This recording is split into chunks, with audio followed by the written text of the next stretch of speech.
Então, antes de nós aqui lermos o texto, eu quero apenas lembrar os irmãos de dois princípios de leitura e dois princípios de interpretação, que na verdade são princípios hermenêuticos, né? São princípios que devem ser aplicados a todo tipo de leitura, sobretudo quando você lida com um texto sagrado. Porque o texto sagrado, ele não somente é um texto remoto no tempo, haja vista que Apocalipse capítulo 20 fora escrito há quase 2000 anos, né? Há quase 2000 anos. Então nós estamos distantes dessa leitura, ou melhor, desse texto, do modo como ele foi escrito e falado originalmente, como também ele dialoga com vários outros textos da Escritura. Então, os dois princípios de leitura e de interpretação que eu quero que os irmãos levem em conta agora no nosso estudo, é o princípio da dependência, que seria a questão contextual. Por exemplo, vamos ler aqui do versículo 1 até o versículo 6. Vamos ler os 6 primeiros versículos do capítulo 20. Então, o versículo 1, ele determina o sentido do versículo 2. E o versículo 2 determina o sentido do 1, que determina o sentido do versículo 3, que determina o do 4, que determina o 3º, e o 5º e o 6º. Ou seja, você não pode ler o versículo 1 e gerar uma interpretação.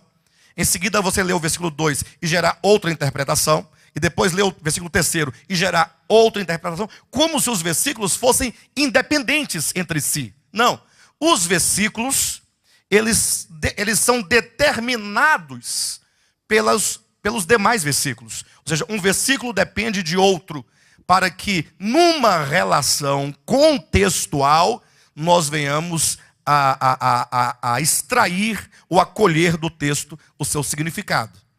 Eu estou dando essa advertência aos irmãos, antes de nós começarmos, porque vamos tocar em pontos nevrálgicos da fé cristã.